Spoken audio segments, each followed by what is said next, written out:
नमस्कार, खबरां दे इस बुलेटिन च तुहाडा स्वागत। मैं रजनी। पहला पेश ने चोनवियां खबरां। प्रधानमंत्री नरेंद्र मोदी ने स्वामी दयानंद दी 200वीं जयंती मौके करवाए समागम ਨੂੰ ਵਰਚੁਅਲ ਢੰਗ ਨਾਲ ਸੰਬੋਧਨ ਕੀਤਾ। ਕਿਹਾ ਸਦੀਆਂ ਪਹਿਲਾਂ स्वामी जी ने ਔਰਤਾਂ ਦੇ ਅਧਿਕਾਰਾਂ ਤੇ ਉਹਨਾਂ ਨੂੰ ਸਮਾਜ 'ਚ ਬਰਾਬਰੀ ਦੀ ਭਾਗੀਦਾਰੀ ਬਾਰੇ ਕੀਤੀ ਸੀ ਗੱਲ। प्रधानमंत्री नरेंद्र मोदी पल के वीडियो कॉन्फ्रेंसिंग राही रोजगार मेले तहत 1 लाख तो वध नियुक्ति पत्र सौंपणगे ते नियुक्ति पत्र हासिल करने वालियां नूं संबोधन भी करनगे।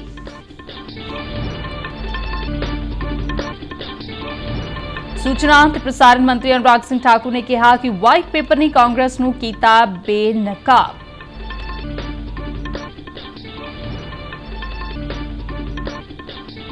किसान आगुआ नाल पल के 3 केंद्रीय मंत्री चंडीगढ़ च करनगे मीटिंग।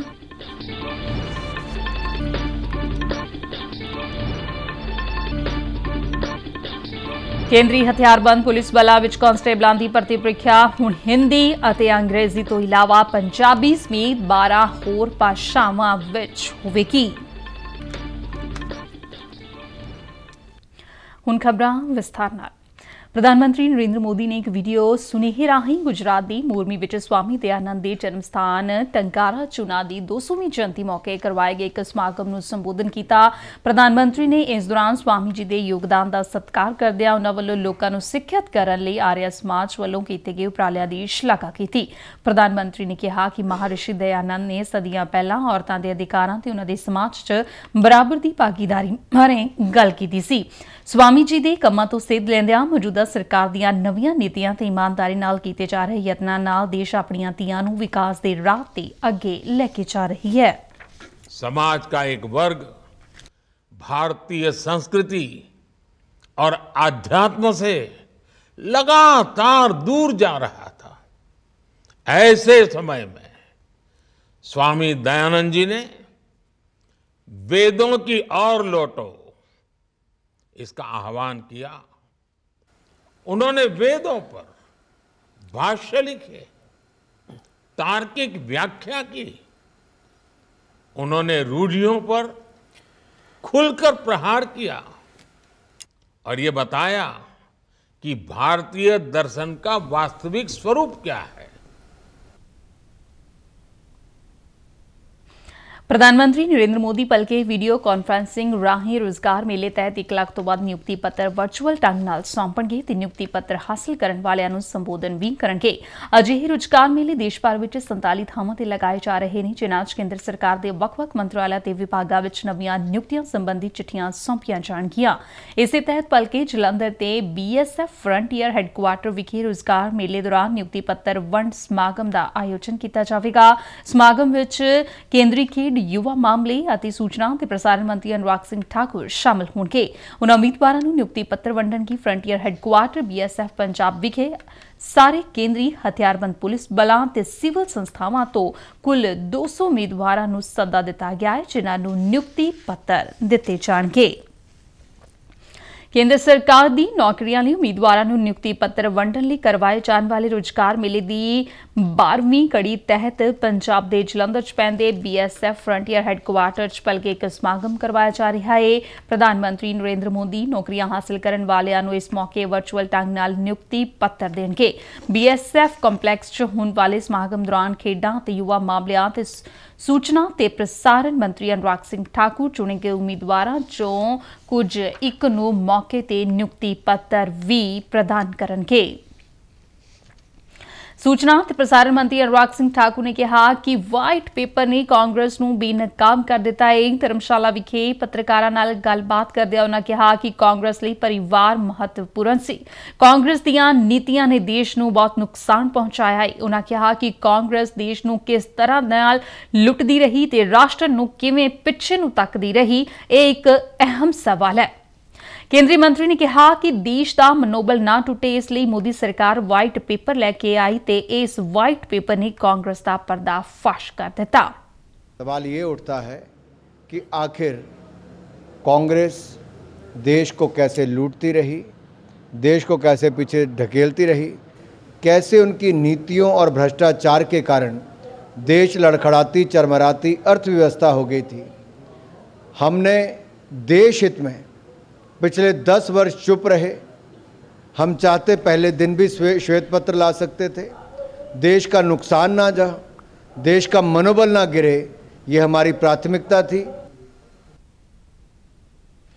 लोक सभा चोणां बारे केंद्रीय मंत्री अनुराग सिंह ठाकुर ने कहा कि लोकतंत्र दी सब तो वड्डी ताकत चोणां हुंदियां ने, जिस विच सारियां नूं वोट पाउण दा बराबर अधिकार मिलदा है। लोकतंत्र की सबसे बड़ी ताकत तो चुनाव ही है। जहां कोई करोड़पति हो या कोई गरीब हो, सबका एक समान अधिकार है मत, और इसका ज़्यादा से ज़्यादा उपयोग करना चाहिए।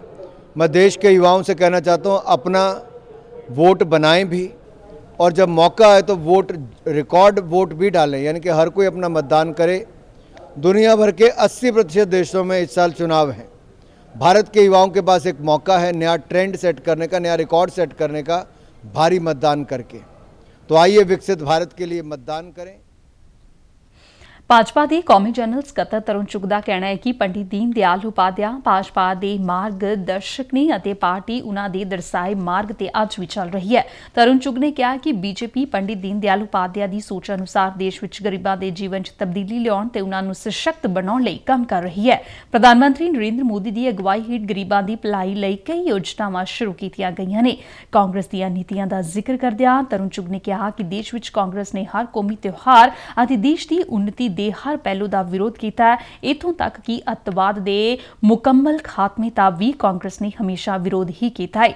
तरुण चुग ने कहा कि भारत की तरक्की होवे, नवा संसद भवन मिले या देश की शान च वाधा करन वाला जेकर कोई काम होवे तां कांग्रेस वालों भारत विरुद्ध बोलण दा कोई मौका नहीं छड्डिया जांदा अते कई वार तां इस मंतव लई विदेशी धरती की वरतों तक कीती जांदी है। पंडित दीनदयाल उपाध्याय जी भारतीय जनता पार्टी के मार्गदर्शक थे, और उन्होंने जो रास्ता दिखाया, आज उस रास्ते पर चलते हुए एकात्म मानव दर्शन की सोच को पूर्ण करते हुए आज प्रधानमंत्री श्री नरेंद्र मोदी जी के नेतृत्व में देश के गरीबों के जीवन में परिवर्तन लाने का काम, देश के गरीबों को एम्पावर्ड करने का काम भारतीय जनता पार्टी कर रही है। और हमें पूरा गर्व है कि श्री नरेंद्र मोदी जी के नेतृत्व में जहां गरीब के घर में रसोई का गैस पहुंचा है, पीने का पानी पहुंचा है, गरीब के घर पे शौचालय बना है, गरीब का बेटा स्किलिंग के माध्यम से आगे बढ़ रहा है, गरीब के परिवार की मेडिकल की इंश्योरेंस हुई है, गरीब को घर मिला है।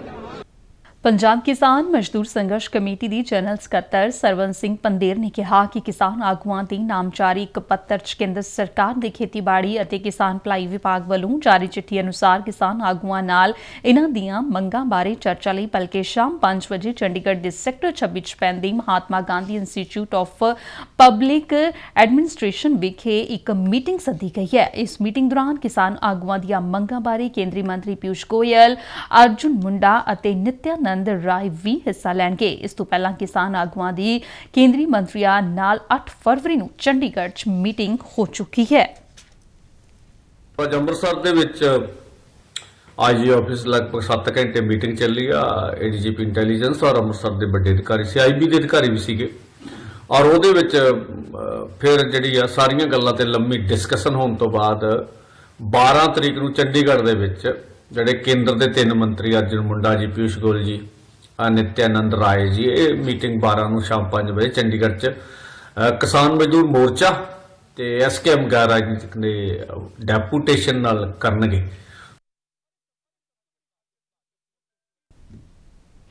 किसानों वालों अपनियां मंगां मनवाउण लई केंद्र ते दबाव पाउण लई 13 फरवरी नूं दिल्ली चलो दे सद्दे नूं ध्यान विच रखदिआं हरियाणा ने पंजाब नाल लगदिआं अपनियां सरहदां सील कर दित्तिआं ने। शंभू बॉर्डर ते घग्गर फ्लाईओवर ते सड़कां उपर सीमेंट दे वड्डे बैरीकेड लगा दित्ते गए ने अते घग्गर दरिया दी सतह नूं ही पुट दित्ता गया है तां जो किसान ट्रैक्टरां राहीं दिल्ली ना पहुंच सकन। हरियाणा पुलिस ने जिथे लोकां लई आवाजाही संबंधी सलाहकारी जारी की है, उत्थे सूबे के 7 जिलियां अंबाला, कुरुक्षेत्र, कैथर, जींद, हिसार, फतेहाबाद ते सिरसा विच मोबाइल, इंटरनेट ते SMS सेवावां भी बंद कर दित्तियां गईयां ने। हरियाणा तो पंजाब जाण वाले लोकां नूं कहा गया है कि वह जरूरी होण ते ही सफर करन। इस दौरान अंबाला विखे स्थित राजीव गांधी खेड स्टेडियम नूं अस्थाई जेल विच बदल दित्ता गया है। ਸਮਾਜਿਕ ਨਿਆਂ, ਅਧਿਕਾਰਤਾ ਤੇ ਘੱਟ ਗਿਣਤੀ ਤੇ ਸਮਾਜਿਕ ਸੁਰੱਖਿਆ ਇਸਤਰੀ ਤੇ ਬਾਲ ਵਿਕਾਸ ਮੰਤਰੀ ਡਾਕਟਰ ਬਲਜੀਤ ਕੌਰ ਨੇ ਕੇਂਦਰੀ ਸਮਾਜਿਕ ਨਿਆਂ ਤੇ ਸਸ਼ਕਤੀਕਰਨ ਰਾਜ ਮੰਤਰੀ ਰਾਮਦਾਸ ਅਠਾਵਲੇ ਨਾਲ ਮੁਲਾਕਾਤ ਕਰਕੇ ਪੰਜਾਬ ਦੇ ਅਹਿਮ ਮੁੱਦਿਆਂ ਉੱਤੇ ਚਰਚਾ ਕਰਦਿਆਂ ਆਪਣੇ ਵਿਭਾਗ ਨਾਲ ਸੰਬੰਧਿਤ ਮੰਗਾਂ ਰੱਖੀਆਂ। ਕੇਂਦਰੀ ਮੰਤਰੀ ਨੇ ਇੱਕ ਦਿਨਾ ਫਰੀਦਕੋਟ ਦੌਰੇ ਦੌਰਾਨ ਇਹ ਮੀਟਿੰਗ ਹੋਈ, ਜਿਹੜੀ ਸਮਾਜਿਕ ਨਿਆਂ ਤੇ ਸਮਾਜਿਕ ਸੁਰੱਖਿਆ ਵਿਭਾਗਾਂ ਦੇ ਪ੍ਰਭਾਵੀ ਕੰਮਕਾਜ ਸੰਬੰਧੀ ਵੱਖ-ਵੱਖ ਮੁੱਦਿਆਂ ਤੇ ਕੇਂਦਰਿਤ ਰਹੀ। ਅਠਾਵਲੇ ਨਾਲ ਗੱਲਬਾਤ ਦੌਰਾਨ ਬਲਜੀਤ ਕੌਰ ਨੇ ਬਾਬੂ ਜਗਜੀਵਨ ਰਾਮ ਯੋਜਨਾ ਅਧੀਨ ਹੌਸਪਿਟਲਾਂ ਦੀ ਉਸਾਰੀ ਦੇ ਨਿਰਵਿਘਨ ਸੰਚਾਲਨ ਨੂੰ ਯਕੀਨੀ ਬਣਾਉਣ ਲਈ ਲੋੜੀਂਦੇ ਫੰਡਾਂ ਦੀ ਮੰਗ ਕੇਂਦਰੀ ਮੰਤਰੀ ਸਾਹਮਣੇ ਰੱਖੀ। ਉਨ੍ਹਾਂ ਅਨੁਸੂਚਿਤ ਜਾਤੀਆਂ ਦੀ ਭਲਾਈ ਦੇ ਮੰਤਵ ਨਾਲ ਪਹਿਲ ਕਦਮੀਆਂ ਨੂੰ ਵਧਾਉਣ ਲਈ ਪ੍ਰਧਾਨ ਮੰਤਰੀ ਅਨੁਸੂਚਿਤ ਜਾਤੀ ਅਭਿਉਦੈ ਯੋਜਨਾ ਦੇ ਤਹਿਤ ਰਕਮਾਂ ਵਧਾਉਣ ਦੀ ਵੀ ਅਪੀਲ ਕੀਤੀ। ਭਾਰਤ ਪਾਕਿਸਤਾਨ ਕੌਮਾਂਤਰੀ ਸਰਹੱਦ ਨੇੜੇ ਪੈਂਦੇ ਅੰਮ੍ਰਿਤਸਰ ਦੇ ਪਿੰਡ ਚੰਨ ਕਲਾ ਦੇ ਖੇਤਾਂ ਚੋਂ ਤਲਾਸ਼ੀ ਮੁਹਿੰਮ ਦੌਰਾਨ ਪਾਕਿਸਤਾਨ ਵਾਲੇ ਪਾਸਿਓਂ ਆਇਆ ਇੱਕ ਡਰੋਨ ਤੇ ਤਕਰੀਬਨ ਅੱਧਾ ਕਿਲੋ ਹੈਰੋਇਨ ਬਰਾਮਦ ਕੀਤੀ ਗਈ ਹੈ। BSF ਦੇ ਇੱਕ ਬੁਲਾਰੇ ਨੇ ਇਸ ਬਾਰੇ ਜਾਣਕਾਰੀ ਦਿੰਦਿਆਂ ਦੱਸਿਆ ਕਿ ਲੰਘੀ ਰਾਤ BSF ਦੇ ਡਿਊਟੀ ਤੇ ਤੈਨਾਤ ਚੌਕਸ ਜਵਾਨਾਂ ਨੇ ਅੰਮ੍ਰਿਤਸਰ ਜ਼ਿਲ੍ਹੇ 'ਚ ਸਰਹੱਦ ਨੇੜੇ ਇੱਕ ਸ਼ੱਕੀ ਡਰੋਨ ਦੀਆਂ ਸਰਗਰਮੀਆਂ ਨੂੰ ਨਾਕਾਮ ਕੀਤਾ। ਮਗਰੋਂ ਪੰਜਾਬ ਪੁਲਿਸ ਦੇ ਸਹਿਯੋਗ ਨਾਲ ਚਲਾਈ ਗਈ ਤਲਾਸ਼ੀ ਮੁਹਿੰਮ ਦੌਰਾਨ ਚੀਨ 'ਚ ਬਣਿਆ ਇੱਕ ਡਰੋਨ ਬਰਾਮਦ ਨੁਕਸਾਨੀ ਹਾਲਤ ਬਰਾਮਦ ਕੀਤਾ ਗਿਆ ਹੈ। ਇਸੇ ਦੌਰਾਨ BSF ਨੇ ਖੂਫੀਆ ਜਾਣਕਾਰੀ ਦੇ ਆਧਾਰ ਤੇ ਫਿਰੋਜ਼ਪੁਰ ਜ਼ਿਲ੍ਹੇ ਦੇ ਚੰਗਾ ਰਾਏ ਹੀਟਰ ਪਿੰਡ ਤੋਂ ਗ੍ਰਿਫਤਾਰ ਕੀਤੇ ਗਏ ਇੱਕ ਸਮਗਲਰ ਤੋਂ ਹੈਰੋਇਨ ਦਾ ਇੱਕ ਪੈਕੇਟ ਬਰਾਮਦ ਕੀਤਾ ਹੈ। ਨਸ਼ੀਲੇ ਪਦਾਰਥਾਂ ਦੇ ਇਸ ਪੈਕੇਟ ਨੂੰ ਪੀਲੇ ਰੰਗ ਦੀ ਚਿਪਕਣ ਵਾਲੀ ਟੇਪ ਨਾਲ ਲਪੇਟ ਕੇ ਇੱਕ ਖੇਤ 'ਚ ਲੁਕਾ ਕੇ ਰੱਖਿਆ ਗਿਆ ਸੀ। ਇਲਾਕੇ 'ਚ ਪੰਜਾਬ ਪੁਲਿਸ ਦੇ ਸਹਿਯੋਗ ਨਾਲ ਚਲਾਈ ਗਈ ਤਲਾਸ਼ੀ ਮੁਹਿੰਮ ਦੌਰਾਨ ਖੇਤਾਂ 'ਚੋਂ ਅਜਿਹੇ 2 ਪੈਕੇਟ ਬਰਾਮਦ ਕੀਤੇ ਗਏ ਨੇ। ਗ੍ਰਿਫਤਾਰ ਕੀਤੇ ਗਏ ਸਮਗਲਰ ਪਾਸੋਂ ਪੁੱਛਗਿੱਛ ਜਾਰੀ ਹੈ।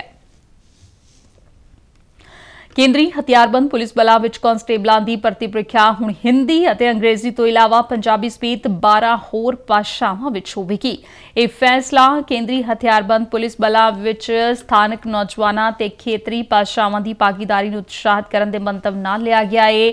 ਇਸ ਸਾਲ ਕਾਂਸਟੇਬਲ ਭਰਤੀ ਪ੍ਰੀਖਿਆ ਦੇਸ਼ ਦੇ 128 ਸ਼ਹਿਰਾਂ ਵਿੱਚ 20 ਫਰਵਰੀ ਤੋਂ 7 ਮਾਰਚ ਤੱਕ ਕਰਵਾਈ ਜਾ ਰਹੀ ਹੈ। ਇਸ ਵਿੱਚ ਹਿੰਦੀ ਅਤੇ ਅੰਗਰੇਜ਼ੀ ਤੋਂ ਇਲਾਵਾ ਉਮੀਦਵਾਰ ਪੰਜਾਬੀ, ਅਸਮੀ, ਬੰਗਾਲੀ, ਗੁਜਰਾਤੀ, ਮਰਾਠੀ, ਮਲਿਆਲਮ, ਕੰਨੜ, ਤਮਿਲ, ਤੇਲਗੂ, ਉੜੀਆ, ਉਰਦੂ, ਮਨੀਪੁਰ ਅਤੇ ਕੋਂਕਣੀ ਭਾਸ਼ਾਵਾਂ ਵਿੱਚ ਵੀ ਪੇਪਰ ਦੇ ਸਕਣਗੇ। ਅਜਿਹਾ ਪਹਿਲੀ ਵਾਰ ਹੋ ਰਿਹਾ ਹੈ ਜਦੋਂ ਕੇਂਦਰੀ ਹਥਿਆਰਬੰਦ ਪੁਲਿਸ ਬਲਾਂ ਵਿੱਚ ਕਾਂਸਟੇਬਲਾਂ ਦੀ ਭਰਤੀ ਲਈ ਪ੍ਰੀਖਿਆ ਹਿੰਦੀ ਅਤੇ ਅੰਗਰੇਜ਼ੀ ਤੋਂ ਇਲਾਵਾ 24 ਖੇਤਰੀ ਭਾਸ਼ਾਵਾਂ ਵਿੱਚ ਵੀ ਕਰਵਾਈ ਜਾ ਰਹੀ ਹੈ। ਕੇਂਦਰੀ ਗ੍ਰਹਿ ਮੰਤਰਾਲਾ ਦੇ ਬੁਲਾਰੇ ਅਨੁਸਾਰ ਦੇਸ਼ ਭਰ ਵਿੱਚ ਕਰਵਾਈ ਜਾ ਰਹੀ ਇਸ ਦਾਖਲਾ ਪ੍ਰੀਖਿਆ 'ਚ 48 ਲੱਖ ਤੋਂ ਵੱਧ ਉਮੀਦਵਾਰਾਂ ਦੇ ਹਿੱਸਾ ਲੈਣ ਦੀ ਸੰਭਾਵਨਾ ਹੈ।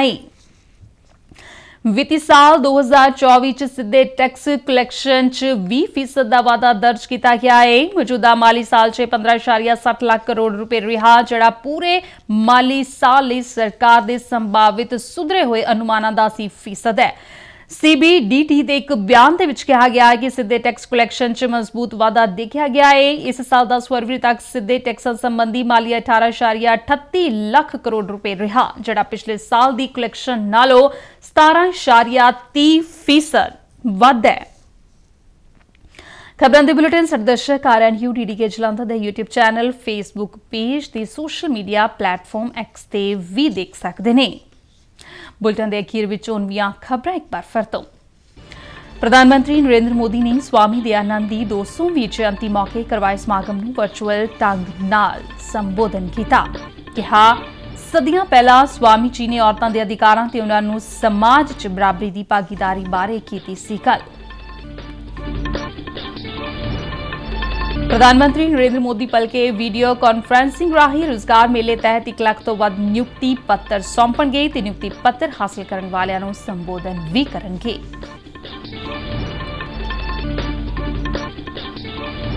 सूचना ते प्रसारण मंत्री अनुराग सिंह ठाकुर ने कहा कि व्हाइट पेपर ने कांग्रेस नूं कीता बेनकाब।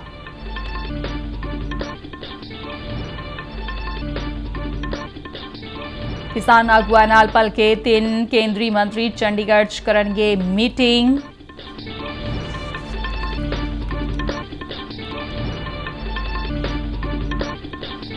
केंद्रीय हथियारबंद पुलिस बलां विच कांस्टेबलां दी भर्ती ਪ੍ਰੀਖਿਆ ਹੁਣ ਹਿੰਦੀ ਅਤੇ ਅੰਗਰੇਜ਼ੀ ਤੋਂ ਇਲਾਵਾ ਪੰਜਾਬੀ ਸਮੇਤ 12 ਹੋਰ ਭਾਸ਼ਾਵਾਂ ਵਿੱਚ ਹੋਵੇਗੀ।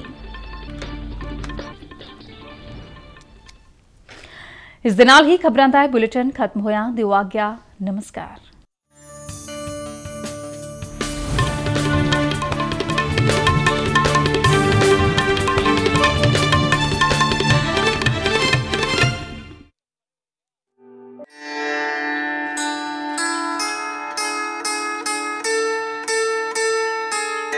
ग्यारह फरवरी अज दा दिन